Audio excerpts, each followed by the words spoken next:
need to add, correct? Eco. Yeah, and then as a secondary contractor, accept the pricing in the bid from Ecolon. And we do this for sidewalks. We have two, if one is busy, then someone can go out and do the repair. Right. But the mowing contract, looking good only. Yes. It's not a contract, it's kind of, it's like, yeah, it's as needed. It's really not a contract, it's a vendor. Right. That is being, and they have to make sure they have all the necessary insurance in place and a list of the employees, which they provided, but. They did. Yeah, this will lock in the, really just lock in the costs of what they're going to charge us per job. Questions or comments?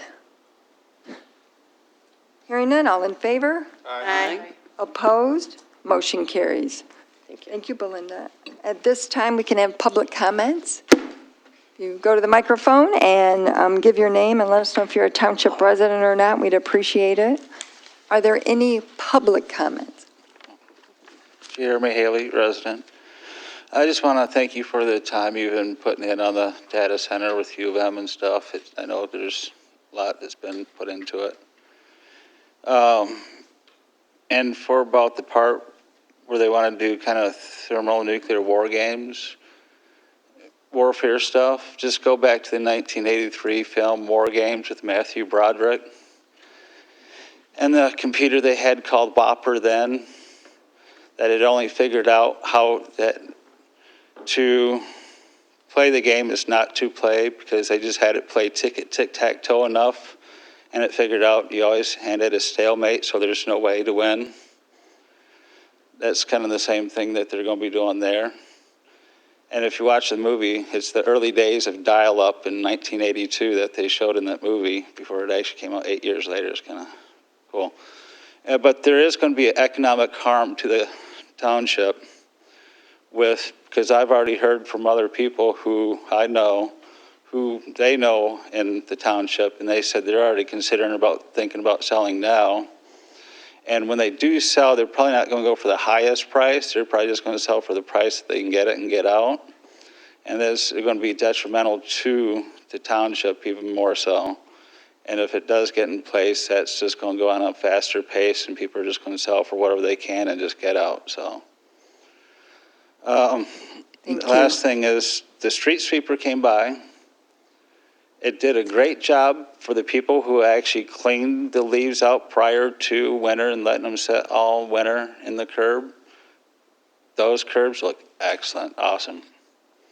The ones that did not, no matter how many times you send those things by, they ain't going to do crap with them. I see it on my own. If it's the residents' responsibility to pick them up, they should be really aware, and it's your responsibility to make sure that they're aware. It is their responsibility to make sure that they clean them up. Because from what I saw, the street sweeper can come by a couple other times and it still won't get all the leaves that's still left. And how nasty. But if you go by, you can tell who picked them up and who didn't. Thank you. Thank you. Any other comments?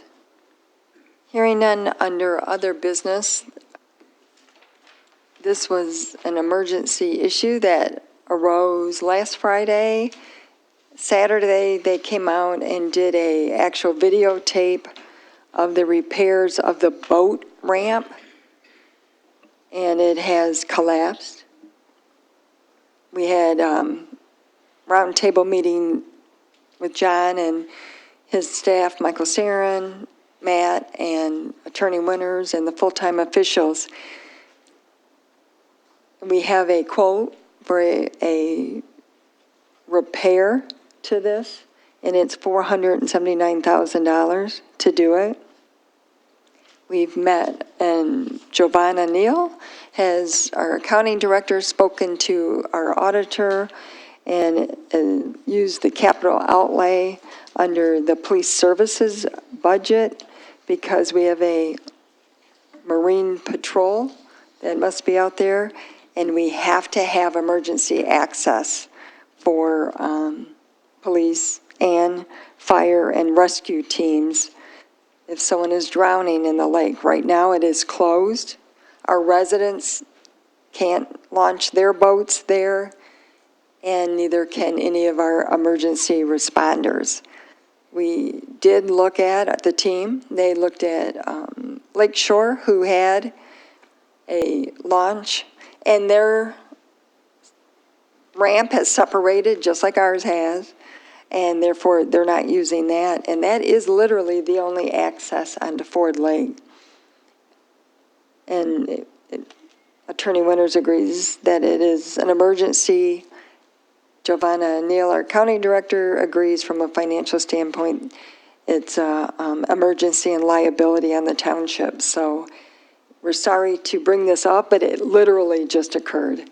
And we have a company, Solomon, who has done work before on this ramp and has also done work at the hydro dam. So we're asking for permission for the full-time officials and township attorney to make sure everything is in order on this agreement to repair it and restore it so that it is usable in 2 weeks or estimated time, They said closer to 4, like 3 to 4-ish, but 3 to 4 weeks in weather order depending, of course. to get it repaired, and looking at some temporary thing so the emergency responders can get out. So it's a very serious issue. It's not one we planned, and it's a lot of money, but people's lives will be affected if we do not do this. So we're asking for permission for the 3 full-time officials and our township attorney with the staff to get this in proper form so they can start the repair as soon as possible. Questions? I'm sure there's a lot. Madam Chair, Yes. so I hear you in 4 weeks. That'll put you in June, around June, maybe the end of June, preparing for the Road Fest. It will be done before that. The goal, the optimistic goal would be Memorial Day, at this point. Memorial. If, again, depending on when everything was in order, if they're able to start, by, let's say, next week, they said 3 to 4 weeks. So the hope would be Memorial Day, but you never want to guarantee anything with Michigan weather. So anybody who goes down there fishing, that's going to be closed down till then. Right now it is, But yeah. there's no accidents, no concerns. I mean, it's blocked off, right? Yeah, so right See- now we have both docks horizontally blocking it off, so you cannot get a boat down there unless you move those first. And how about people just go down there on the dock and fish? They won't be able to do that either, will they? Because it's not safe, right? The docks are okay. I mean, Well, obviously the one ones that dock, are, no, there's a dock on either side that they could technically walk on, which would be fine. It's the launch itself, so it's the concrete Just slab. the launch where the boats go down and in the water? Yep. Okay, just trying to get an understanding. Also, John, I'm going to be brief. Also, did we get a contract from them? This is, To Doug, or, because this is agreement. It's a what they're gonna proposal. do. This It's is just a a proposal. proposal? Yeah. yeah. Okay, That's why we're asking for, okay, and then if we accept it, of course, we're going to get a contract. Yeah. Because, when you put this kind of money out, yes. and believe me, I'm not here to kick it because it is important. Because a lot of people do use that dock, and with the activities we got coming up, with the massive boat show, has to be done. But hopefully it will last for a while. Yeah. Is there any guarantee how long the work will last? Or That's something I'm trying to work on. I mean, Okay. so just to give the quick some kind of synopsis. warranty that they're going to go in there and do close to $500,000 worth of work, and they're going to do an adequate job. Yeah, so to give the quick synopsis, I can't say better than Supervisor Stumbo, Yeah. but we chose Solomon Diving because they have worked on the boat launch before. They actually did identify this as a potential threat years ago, but they've worked with Michael at the dam for over 20 years. So what their plan would be, as a repair, is basically to remove the slabs and regrade them. And then, of course, they'll take the bottom edge that has failed, rebuild underneath. They're going to drive new iron pilings through them to refortify that structure, and then do 8 to 10 feet of armor stone, as they call it, out past that, which should give us many, many years more of life. So we can look at a potential replacement, down the road without being in a rush. Basically, this has all happened so fast, and I feel like I've gotten a master's course of boat launch in 6 days, but our team went to go put the docks in last week, and as they pushed them out, they turn around after they've done the work and notice that it's sunk in.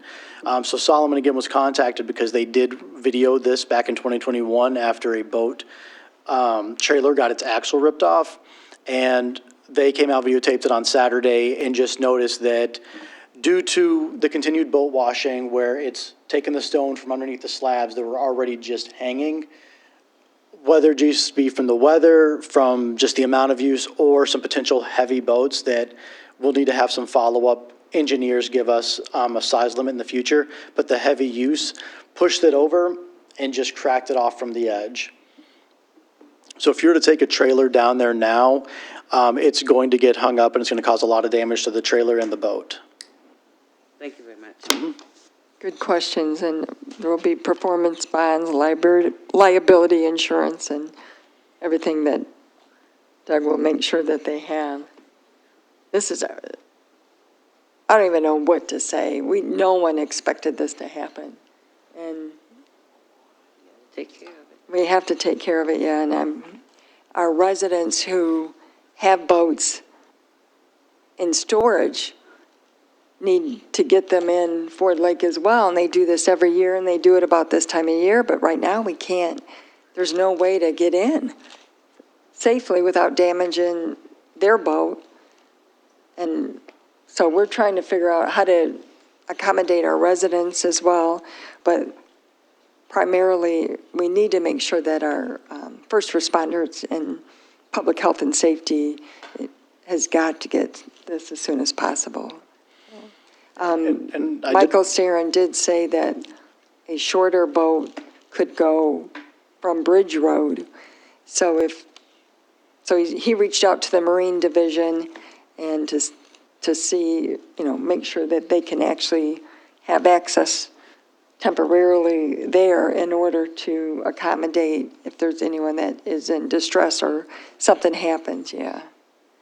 And Solomon would be working with, and again, we'd get everything in order, but with Dean Marine and Excavating, and again, from what I've learned from just being able to do research since they sent the proposal, this company seems very experienced in marine work, working all the way from Michigan to New York, doing all sorts of shoreline restoration, dock reconstruction.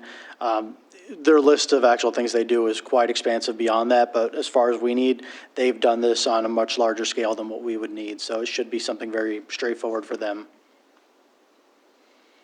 We have reached out, maybe other people who could help with this cost, but it's like an emergency grant, and we don't know if they have that. We'll keep looking and seeing if someone can assist with this large repair. But again, it's public health and safety. So I appreciate the board's consideration on this greatly. We have a motion and support. Oh, we don't? So moved. Oh, motion, Eldridge? Support Peterson.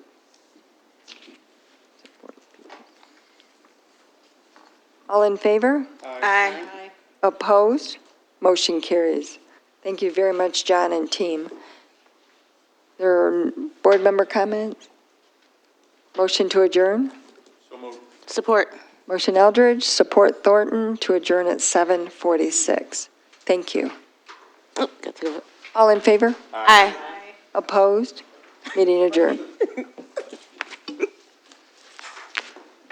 Wonderful.